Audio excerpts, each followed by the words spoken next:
नमस्कार, मेरो नाम बिन्दा पौडेल। आज हामीसँग हुनुहुन्छ व्यावसायिक छलफल कार्यक्रममा spark international education consultancy private लिमिटेडका सिइओ उहाँलाई स्वागत गर्दछु। धन्यवाद बिन्दाजी। हजुरको यस व्यवसाय स्पार्क इन्टरनेसनल एजुकेसन कन्सल्टेन्सीको बारेमा केही बताइदिनुहोस् न। हजुरको कसरी कहिले स्थापना गर्नुभयो, के कारणले गर्नुभयो, बताइदिनुहोस् न। धन्यवाद बिन्दाजी। सर्वप्रथम मैले यसै ठाउँमा विगत 11 वर्षदेखि कम्प्युटर इन्स्टिच्युट सञ्चालन गर्दै आइरहेको थिएँ। विभिन्न किसिमका विद्यार्थीहरू, विभिन्न तहका विद्यार्थीहरूसँग मेरो निकै नै राम्रो परिचय हुने, चिन्जान हुने। त्यसपछि चाहिँ देशको बदलिदो अवस्थाले विद्यार्थीहरू चाहिँ विदेश जाने क्रम बढ्दै गयो र त्यसैलाई क्याच गर्न मलाई अन्य केही कन्सल्टेन्सीका केही साथीहरूले पनि मलाई सम्पर्क गर्न थाल्नुभयो र मैले सोचेँ कि किन नगरौँ, आफैले सुरु गरौँ भन्ने तरिकाले मैले यसलाई चाहिँ कन्सल्टेन्सी दर्ता गरेर विधिवत रूपमा सञ्चालनमा ल्याएको छु। भनेपछि हजुरको यो कन्सल्टेन्सी कुन देशको लागि निर्धारित छ? यस स्पार्क इन्टरनेसनल एजुकेसन कन्सल्टेन्सीले विद्यार्थीलाई कस्तो सुविधा दिइरहेको छ अहिलेसम्म? यस कन्सल्टेन्सीबाट अहिले हामीले मुख्यतया जापानमा विद्यार्थीहरूलाई सेवा दिइरहेका छौँ। जापान जान इच्छुक विद्यार्थीहरूलाई हामीले भाषाको कक्षाहरू यहीँ सञ्चालन गरेर जापानको विभिन्न प्रतिष्ठित कलेजहरूमा चाहिँ हामीले विद्यार्थीलाई पठाउँदै आइरहेका छौँ। यसका साथसाथै हामीले विद्यार्थीहरूलाई जापान लगायत विभिन्न मुलुकमा उच्च शिक्षाको लागि चाहिँ अगाडि बढाउने तयारी गरिरहेका छौँ। जस्तै अस्ट्रेलिया, युके, युएसए र विभिन्न किसिमका युरोपीय मुलुकहरूमा पनि उच्च शिक्षाको लागि हामीले विद्यार्थीहरूसँग सहकार्य तयारी गरिरहेका छौँ। धेरै देशहरूले विद्यार्थी भिसा नीति कडा बनाइरहेका छन्। यस्तो अवस्थामा कन्सल्टेन्सीले आफ्नो रणनीति कसरी परिवर्तन गर्नुपर्छ, यसको बारेमा छोटो वर्णन गरिदिनुहोस्। विगत यस 1 वर्षदेखि सञ्चालित यस स्पार्क इन्टरनेसनल एजुकेसन कन्सल्टेन्सीले जापानका विभिन्न सहरहरूमा विद्यार्थीहरूलाई उच्च शिक्षाको लागि सहजीकरण गर्दै आइरहेको छ। यहाँको प्रश्नमा कुनै देशहरूको चाहिँ भिजा टाइटनिङ हुन्छ भन्ने कुरा गर्नुभयो। यसको लागि चाहिँ हामीले विद्यार्थीहरूलाई उचित परामर्श दिनुपर्ने हुन्छ। किन भन्दा कुनै पनि देशका विभिन्न इमिग्रेसन नियमहरू चाहिँ विभिन्न समयमा चाहिँ परिवर्तन भइरहेका छन्। अब ती परिवर्तित नियमहरूलाई हामीले विद्यार्थीहरूलाई राम्रोसँग सहज तरिकाले बुझाउने तरिकाले चाहिँ हामीले भनिदिनुपर्ने हुन्छ र त्यसपछि चाहिँ अब विद्यार्थीहरूले पनि आफ्नो क्राइटेरिया हेरेर त्यही अनुसारको देशमा चाहिँ आफ्नो उच्च शिक्षाको लागि तयारी गर्नुहुन्छ। यसरी नै यदि भिसा रिजेक्सनको मात्रा बढ्यो भने विद्यार्थीलाई कसरी काउन्सिलिङ गर्नुहुन्छ ताकि कम्पनीको छवि पनि जोगियोस्, भनिदिनुहोस् यसको बारेमा। भिजा रिजेक्सन भन्ने कुरा कस्तो हुन्छ भन्दाखेरि इमिग्रेसनले दिने कुरा हो। भिजा दिने भन्ने कुरा हाम्रो हातमा हुँदैन।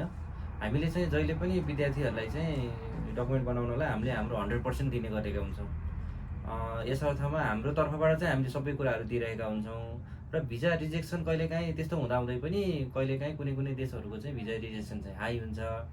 त्यस हिसाबमा चाहिँ हामीले के गर्न सकिन्छ भन्दाखेरि चाहिँ हामीले विद्यार्थीहरूलाई चाहिँ बरु अब त्यो समयमा भिजा आइरहेको छैन भने चाहिँ अर्को इन्टेकमाको लागि चाहिँ हामीले चाहिँ होल्ड गर्नुहोस् भनेर चाहिँ हामीले सल्लाह दिन सक्छौँ।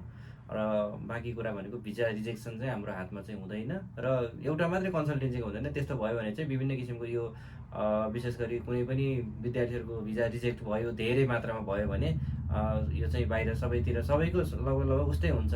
तर भिजा दिने बेलामा चाहिँ हामीले चाहिँ आफ्नो तर्फबाट चाहिँ 100% मेहनत गरिरहेकै हुन्छौँ। अनि एम्बेसीहरूले आर्थिक प्रमाण कडा रूपमा जाँच गरिरहेका छन्, होइन? विद्यार्थीलाई तपाईँ कसरी सही मार्गदर्शन दिनुहुन्छ त त्यस्तो बेलामा? सर्वप्रथम हामीले विद्यार्थीहरूलाई सही मार्गदर्शन नै दिनुपर्छ। हामीले कुनै पनि विद्यार्थीले उच्च शिक्षाको लागि विदेश जान्छु भन्दाखेरि चाहिँ पहिला उहाँहरूसँग त्यो डकुमेन्टहरू तयार हुनुपर्छ। उहाँहरूसँग त्यो क्षमता हुनुपर्छ, आर्थिक होस् या उहाँहरूको चाहिँ अब शैक्षिक क्षमता चाहिँ पहिला हुनु पर्यो। त्यसपछि त्यसैको आधारमा हामीले सही परामर्श दिने हो। अब क्षमतै नभएका विद्यार्थीहरूलाई यस्तो गर्नुहोस् उस्तो गर्नुहोस् भनेर हामीले चाहिँ कहिले पनि त्यो गलत कुराहरू चाहिँ बोल्दैनौँ। अनि धेरै नेपाली विद्यार्थी विदेश जाँदा यसले नेपालको अर्थतन्त्रलाई कस्तो असर गर्छ कि अवसर सिर्जना गर्छ होला? अभिभावकहरूलाई कसरी बुझाउनुहुन्छ हजुरहरूले? सर्वप्रथम विदेश जानु भनेको नराम्रो कुरा होइन। उच्च शिक्षा अध्ययन गरेर त्यहाँ भएका राम्रा कुराहरूलाई लिएर आउनु चाहिँ धेरै नै राम्रो कुरा हो। त्यसमाथि विदेशको शैक्षिक प्रणाली कस्तो छ भन्दाखेरि विदेशमा काम गर्दै पढ्दै गर्न पाइन्छ, जुन हाम्रो नेपालमा चाहिँ त्यति छैन भन्नुपर्छ। अहिलेसम्म त्यस्तो खालको चाहिँ व्यवस्था सेट भइसकेको छैन। तर विदेशमा चाहिँ विद्यार्थीहरूले चाहिँ पढ्छ, त्यसपछि आएर चाहिँ उसले त्यहीँ कमाउँछ, त्यसपछि पढाइसकेपछि उनीहरूलाई निश्चित समय चाहिँ काम गर्ने चाहिँ त्यहाँ चाहिँ अवसरहरू दिइन्छ।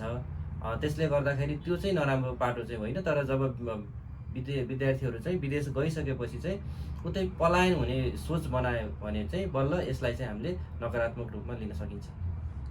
हस्, नेपालमा बढ्दो बेरोजगारी र आर्थिक अस्थिरताले विदेश अध्ययनको मागमा कस्तो प्रभाव पारेको छ? बेरोजगारीको समस्या नेपालमा उच्च छ र विदेशिने क्रम भयावह नै छ। नेपालमा सायद सम्भावनाहरूको कमी भएको हुनाले विद्यार्थीहरू चाहिँ उच्च शिक्षा गर्नको लागि चाहिँ विशेष गरी यो कोभिडको जुन असर पर्यो विश्वभरिमा, यो कोभिड लगत्तै चाहिँ त्यसपछि चाहिँ विद्यार्थीहरूको चाहिँ बाहिर गएर पढ्ने भन्ने चाहिँ एकदमै ठुलो लहर चलिरहेको छ नेपालमा, जसले गर्दा राष्ट्रलाई अवश्य पनि असर चाहिँ परिरहेकै छ। विदेशमा ट्युसनको शुल्क सँगसँगै जीवनयापन खर्च बढिरहेको छ। विद्यार्थीलाई वास्तविक खर्चबारे कसरी स्पष्ट जानकारी दिनुहुन्छ? सर्वप्रथम बाहिर पढ्न जानु भनेको, विदेशमा पढ्न जानु भनेको चाहिँ हाम्रो चाहिँ मानसिकता के छ भन्दाखेरि कमाउन जाने भन्ने खालको छ। पहिलो कुरा हामीले परामर्श दिँदाखेरि चाहिँ त्यस्तो तरिकाले हामीले परामर्श दिनु हुँदैन कहिले पनि कसैले पनि। पढ्न जाने भनेपछि हामीले आफ्नो खर्चले धानेर हामीलाई पुगेर जाने हो र विदेशीले पनि त्यही आधारमा हाम्रो डकुमेन्टहरू देखेर चाहिँ हामीलाई भिजा दिएको हुन्छ। विदेशको कलेजहरूले अथवा कुनै पनि देशले हामीलाई भिजा दिने भनेको हाम्रो डकुमेन्टहरू हेर्छ, हाम्रो इकोनोमिक कस्तो छ, हाम्रो फाइनेन्सियल डकुमेन्टहरू कस्तो छ, सबै कुरा हेरेर दिने गर्छ। र त्यस कारणले विद्यार्थीहरूलाई चाहिँ हामीले के भन्नुपर्छ भन्दाखेरि पढिन्जेल चाहिँ हामीले चाहिँ घरबाट नै खर्च गर्ने तरिकाले नै जाने हो। हामीले चाहिँ त्यो खालको उचित परामर्श चाहिँ विद्यार्थीलाई दिनुपर्छ। अनि त्यसरी नै धेरै विद्यार्थीहरूले टिकटक, इन्स्टाग्राम जस्ता माध्यमबाट यो बुझेका हुन्छ नि विदेश जानको लागि, अनि कसैलाई त नराम्रो उसनी सोचिराखेका हुन्छन्। त्यस्तो विद्यार्थीहरूलाई हजुरले कसरी काउन्सिलिङ गर्नुहुन्छ? सर्वप्रथम सबै कुराहरू टिकटकमा आएका सही हुन्छन् र सबै खराब हुन्छन् भन्ने चाहिँ हामीले सोच्नु हुँदैन। त्यहाँ कोही सबैलाई भने जस्तो पनि हुँदैन। विदेश भन्ने कुरा सबैलाई एकै नासको पनि हुँदैन, सबैलाई राम्रो हुँदैन, सबैलाई नराम्रो हुँदैन। र केही मात्रै केही मान्छेहरूले चाहिँ कोही व्यक्तिहरूले चाहिँ के गर्छ भन्दाखेरि उनीहरूलाई चाहिँ केही नराम्रो रहेछ भने टिकटकमा व्यक्त गरिहाल्ने खालको बानी हुन्छ। त्यसैलाई आधार मानेर हामीले नराम्रो भन्ने पनि हुँदैन र कसैलाई चाहिँ राम्रो भयो भने उसले चाहिँ आहा यस्तो छ भनेर एकदमै राम्रो छ भन्ने खालको पनि हुँदैन। यसको लागि हामीले धेरै कुराहरू चाहिँ अध्ययन गर्नुपर्ने हुन्छ। विभिन्न टिकटक, युट्युबभन्दा पनि अरू माध्यमहरूबाट पनि हामीले अध्ययन गर्नुपर्ने छ। आफूभन्दा पहिला गएका विद्यार्थीहरू, दाइ दिदीहरू भनौँ, अग्रजहरूले चाहिँ कसरी चाहिँ उहाँ जीवनयापन गरिराख्नु भएको छ, उहाँहरूसँग सल्लाह लिएर र विभिन्न किसिमका माध्यमहरूबाट चाहिँ विद्यार्थीहरूले चाहिँ खोजेर भनौँ न खोजमूलक सामग्रीहरू चाहिँ त्यहाँबाट चाहिँ निकालेर र आफू चाहिँ मेन्टली प्रिपेयर भएर बाहिर जानुपर्छ। अनि त्यसरी नै विद्यार्थीहरू भिसा कुर्नेको क्रममा तनावमा हुन्छन् नि, त्यस्तो विद्यार्थीहरूलाई कसरी काउन्सिलिङ गर्नुहुन्छ? कसरी अब तनावमुक्त बनाउने कोसिस कसरी गर्नुहुन्छ हजुरहरूको? सर्वप्रथम त अप्लाई गरिसकेपछि तनावमा सबैजना तनावमै हुन्छ, किनभने भिजा आउँछ नै भनेर काम गरेको हुन्छ र त्यो बेलामा चाहिँ तनाव नै हुन्छ। विद्यार्थीहरूलाई चाहिँ भोलि अब 100% सबैको 100% सक्सेसफुल सबै ठाउँमा सबै 100% हुन्छ भन्ने पनि हुँदैन। त्यस्ता विद्यार्थीहरूलाई इनकेस अब हामीले भिजा आउन अगाडि चाहिँ त्यही खालको चाहिँ परामर्श दिइरहेको हुन्छ, काउन्सिलिङ गरिरहेको हुन्छौँ। किनभने आत्तिनु हुँदैन, जीवन भोलि भिजा आएन भने त्यतिमै पनि हाम्रो जीवन समाप्त हुने होइन, धेरै बाटाहरू छन् होइन। त्यसरी चाहिँ हामीले चाहिँ काउन्सिलिङ गर्नुपर्छ। अनि धेरै जस्तो कन्सल्टेन्सीहरूले 100% ग्यारेन्टी भिसा लाग्छ भन् जस्तो गर्छ नि त, त्यस्तो सही हो कि सबै गलत हुन् कि सही? 100% भिजा लाग्नु जसले भन्छ त्यो 100% गलत हो। किन भन्दा भिजा कसैले पनि कुनै कन्सल्टेन्सीले लगाइदिने खालको कुरा होइन। भिजा भन्ने चिज, भिजा भनेको त्यो देशको चाहिँ इमिग्रेसनले चाहिँ दिने चिज हो है। अब त्यो देशको इमिग्रेसन अथवा चाहिँ एम्बेसीले चाहिँ भिजा अप्रुभ गर्छ। त्यो एम्बेसीले दिने चिजहरू चाहिँ कन्सल्टेन्सीले 100% हुन्छ भनेर चाहिँ भन्न चाहिँ यो मिल्दैन, यो सरासर गलत कुरा हो। अब यसरी नै अनलाइन काउन्सिलिङ राम्रो कि फेस टु फेस वाला काउन्सिलिङ? अनि किन? काउन्सिलिङ अगाडि बसेर गरे जस्तो त अनलाइन चाहिँ हुँदैन। किन भन्दा मान्छेहरूले चाहिँ अनलाइन भनेपछि अगाडि बस्दाखेरि चाहिँ केही न केही आत्मीयता चाहिँ हुन्छ हामीलाई मान्छेको अगाडि फेस टु फेस चाहिँ। त्यसरी काउन्सिलिङ गर्दाखेरि चाहिँ हामीलाई अनलाइनमा पनि काउन्सिलिङ त हामीले दिन सकिन्छ, तर जति चाहिँ हामीले चाहिँ अगाडि नै राखेर चाहिँ काउन्सिलिङ दिन्छौँ त्यति धेरै प्रभावकारी चाहिँ हुन्छ जस्तो लाग्दैन मलाई। अनि तपाईँहरूले विद्यार्थीहरूलाई कसरी काउन्सिलिङ दिनुहुन्छ त नि? सबभन्दा पहिला विद्यार्थीहरू हाम्रोमा आइसकेपछि हामीले विद्यार्थीहरूको सबै पाटोहरू हेर्छौँ, आर्थिक, त्यसपछि आएर शैक्षिक पाटोहरू हेर्छौँ।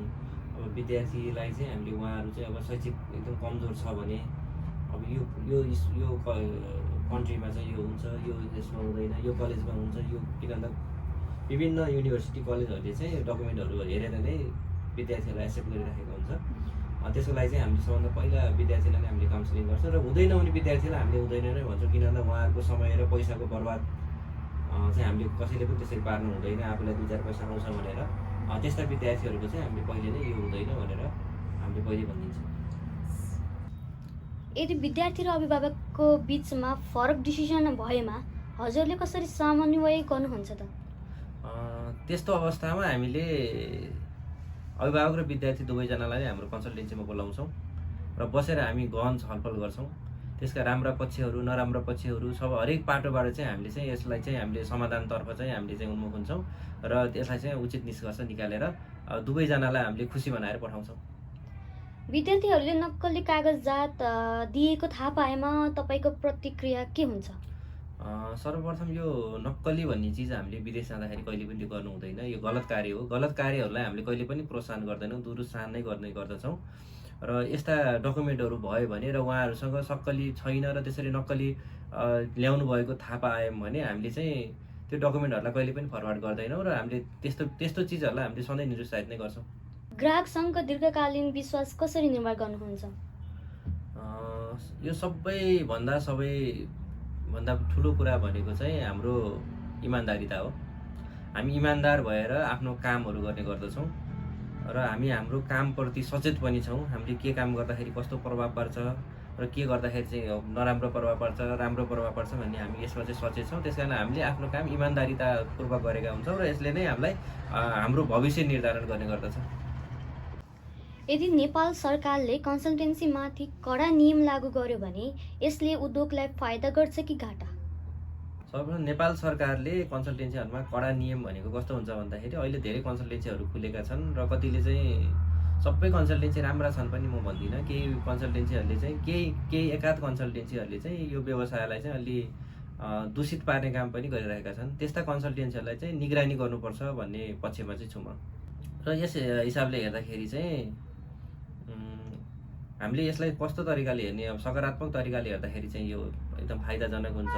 कन्सल्टेन्सी राम्रा कन्सल्टेन्सीहरूले चाहिँ इमान्दारिताका साथ काम गर्ने वातावरणहरू मिल्छ भने नराम्रा कन्सल्टेन्सीहरूलाई चाहिँ उसले कारबाही गरेर चाहिँ एउटा ट्र्याकमा चाहिँ ल्याउँछ।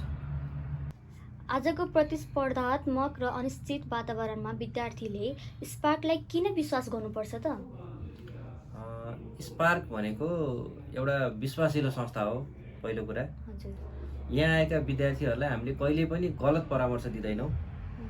हामीलाई विद्यार्थीको भविष्यमा प्रति हामी एकदम सजग छौँ। विद्यार्थीहरूको भविष्यको चिन्ता छ, किन भन्दा हामीलाई चाहिँ हाम्रो एउटा व्यवसाय त हो, 2-4 पैसा आउँछ भनेर हामीले जे पनि त्यही विद्यार्थीलाई चाहिँ हामीले परामर्श दिँदैनौँ।